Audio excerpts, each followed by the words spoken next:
So first of all, I want to apologize to you guys because I was late. We were in a very long meeting there with the players, so I was busy. Sorry, and I apologize to the fans.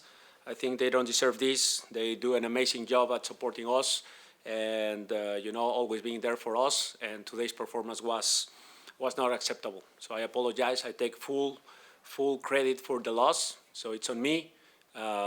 And we will do better. I will make sure we will do better next time. Questions? How will you do better? We're gonna put more desire to the things that we do. I'm gonna start with better choices probably in the lineups, and I'm gonna make sure that everybody fights. That's what I'm gonna do. How do you do that though? If it hasn't happened yet, how do you get it started now? I have my ways to do it. I will address. I already addressed that. So we will be fighting much better next game.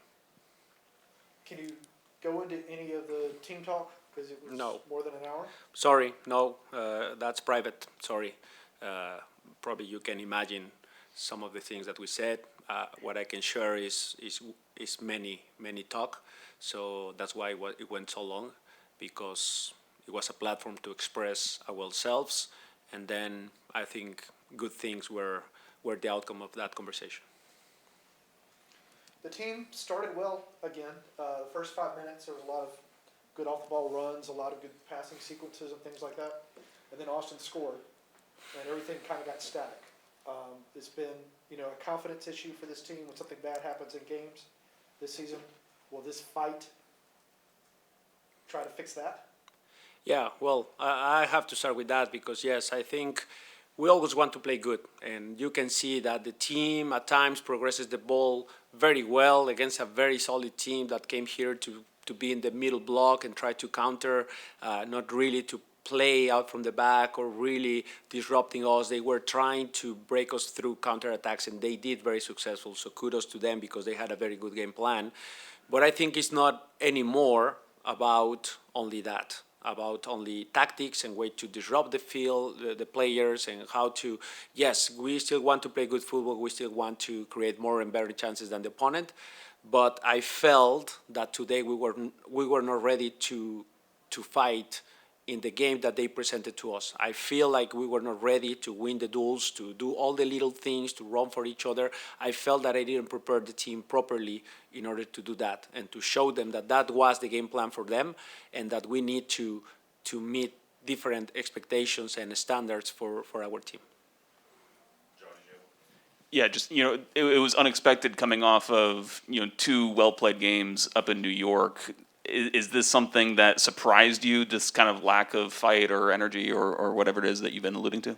Yeah, I feel like in some ways it wasn't a surprise, but it was because I didn't expect that. I mean, in the first half, the first 2 crosses that they did were goals. And then the third one was a very, very close offside that should have been also another goal. So I feel like, again, and it's not a secret, we have to do better defensively.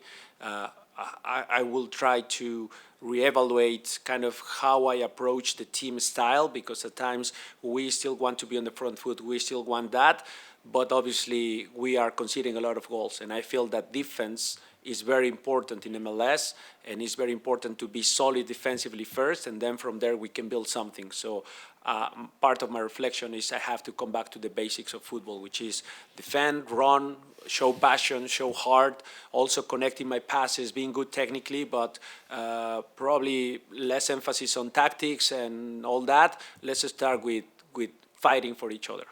Just a reminder, locker room's open. Go ahead, you're on the right hand, Doug. Thank you. Are you happy with Rios Rocco Novo performance? And I mean, if you're not, why having like Raul Cunino, which for me is like better, why not put him straight like to this game or like starting instead of Rocco Rios Novo, unless you're happy with him? I don't know, I'm just confused. Well, I'm happy with Rocco. I don't think that any of the goals were his mistakes, unless you think differently. Well, I think it depends a lot on the defense. We all know that, but sometimes he just pushes it too much. And I believe maybe Raul has a little more experience and could be a lot better for a team like we played today against with? Well, that's probably your perception, and everyone is entitled to their opinions. I have a lot of faith on Rocco. I think he's very good, and especially on the ball, he's fantastic for us. And yes, he doesn't have experience. Yes, he's very young. He can do anything about it. But also, I know I have Raul, and I know Raul is coming to the team. He obviously, you have to understand too, when you make these type of comments, that he's coming from off season, and he has been training with the team only 2.5 weeks. So it's not easy to put a goalkeeper, probably not his best shape, in front of 70,000 fans in his first game against one of the best teams in the league. So I think there's more analysis when you make comments like that. The your opening statement about the team needing to now fight more. Is this something that you've been concerned about? Has it been building to this point? I think a little bit. I think, again, not always is black or white, and at times when we were solid defensively in the season and we were a little bit better, we were always we were always creating chances and scoring goals, but we were a bit more solid, so some of those things kind of, you don't perceive those little things, right? But now that, we're struggling defensively, like that's not a secret. Like we concede 2 goals against New York City, and we concede now 3, and then in Toronto we concede another 2, near Red Bulls another 2. So it's not a good performance defensively, and that doesn't mean only the goalkeeper or the defenders. That's everyone. And when I mean this, we need to do better defensively. It's everyone. It's starting with Joseph, how he press, how he runs, how everyone, Luis Araujo, Thiago Almada, Marcelino, Ronaldo, is how they make very hard for the opposition to find the space to play balls in behind. But also, obviously, the defenders, the center mids, the goalkeepers, we all need to come together to be better defensively. And that's part of my message, and that's the fight I want to see, is that it's all together. It's very hard for opponents to score goals on us. Coach, when was the last time that you were in a situation like you've been in the last hour and 10 minutes with a club, whether it was as an assistant coach or a player, or having that hour and 10 minutes in there, was this the first time something like that has happened in your career? In this team, yes. In my career, I've been many, many times in these type of situations. So, yeah. So then the last time it happened in your career, what did you learn from that experience that you brought forward to help you as a coach and now as an assistant and now as a head coach? Well, look, at times there are things that are there, but no one talks about, right? There are little things here and there that we all see that happens in a team, and I'm talking specifically about this, but in general in football, there are little things about certain behaviors of players or the staff, or little undisciplines and little things that at times, when you are in the good route, then no one perceives, no one cares, and you kind of let things go because we're okay, so don't touch it, right? But when it starts to happen like this, that there are little things that we need to fix and no one talks about, we need to put everything on the table and say, okay, guys, come on. Who wants to say something about it? Who wants to say this, that we all see, we all know, we all talk in little groups? Let's open that. So that's what happened, and I think it was a very good discussion. Did it work the last time you had one of these meetings? I mean, there were many that I don't even remember the outcome of all of those. I can tell you nothing is perfect in football. Nothing that you did before and worked is going to replicate exactly the same, because football is like that, guys. But I think this is going to help for sure. I know it may be difficult in this moment, especially coming off of that kind of meeting, but this team is 3 points off the bottom of the Eastern Conference table. To be fair, 5 points off of the playoff line, so there's still everything to play for. But what is the mentality of this team right now after such a disappointing loss in front of this big crowd? Yeah, they're also the same as me. We are embarrassed with the fans, and we are embarrassed with our performance and with our attitude. I mean, and it's again collectively all the staff, the coaching staff, the players. We are all in the same boat, and we feel that way. We don't feel good about it. We feel very bad because it's not what the fans deserve. It's not also what the team deserves, because I think they do a lot of good things in the training sessions, in every day. You see a lot of good things, but then we're not seeing the results that we want because of little things that we need to fix, right? So yes, we don't feel good about it for sure. We're not happy about it, but we cannot do anything else more than fight, compete, come back to the very basics of football, and that's what I want to say, is the very basics of football is pass and reception. If I don't concentrate enough to make the right pass to my teammate that is 5 yards away from me, then I'm doing something wrong. So then we can talk about tactics and where he position and how we attack and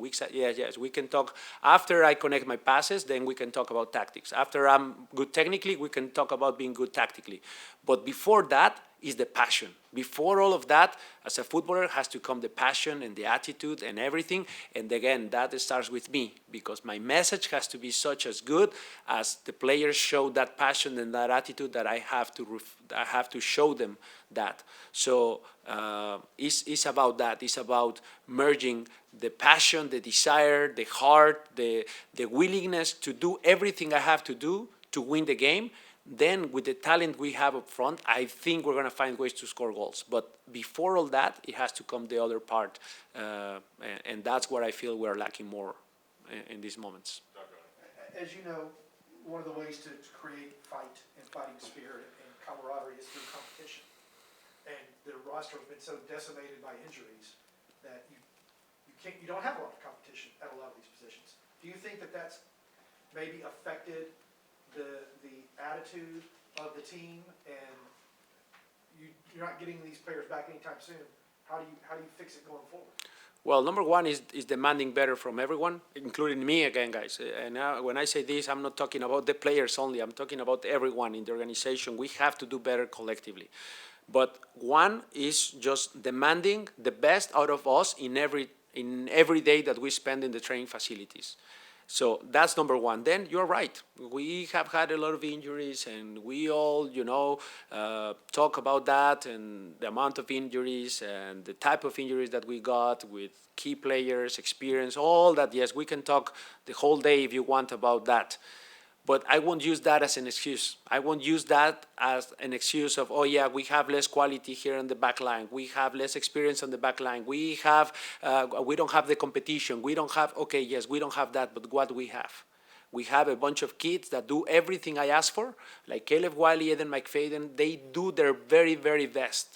And that's what I want to inspire the whole team to do every day their very, very best. So I'm going to start with that, trying to do better every training session in every day we are there. So I hope that, and I'm pretty sure that next game we're going to look very, very different. Thank you. Okay? Spanish or Coach, sir? Yes. Sí, por favor. Dicen que los equipos se arman de atrás para adelante, Atlanta atrás da muchas ventajas y pareciera afectar la moral también de los ofensivos. ¿Hay opción de traer jugadores o ya no está descartado? Bueno, ya no tenemos más espacios, número uno. Obviamente trajimos a Purata, que es otra opción. Ahora con él tenemos 4 defensas centrales para elegir. Esperemos que las lesiones de Brooks y de Andrew Goodman puedan estar relativamente en poco tiempo con nosotros y eso añada buenos defensores a nuestra escuadra. Pero contestando puntualmente a tu pregunta, no creo que venga ya nadie más, al menos en esa parte. Hay por allí algún fichaje que sí se va a hacer uno, pero eso ya estaba planificado, pero digamos no extra, además de lo que ya se trajo. Después, acerca de lo que dices de que los equipos se hacen de atrás para adelante, tienes toda la razón y esa un poco mi mensaje, ¿no? Un poco vamos a volver a ser sólidos defensivamente, a agarrar confianza, a no ser vulnerables y después yo creo que con la calidad que uno tiene adelante podemos anotar goles y a veces siempre intentamos ganar bonito y ganar jugando fútbol espectacular y ganando, bueno, a ver si en este momento que no está yendo las cosas bien, si ganamos luchando, peleando, corriendo y esto y ganamos, bueno, venga, bienvenido porque necesitamos los puntos, es una realidad. Gracias. Sí. Gracias.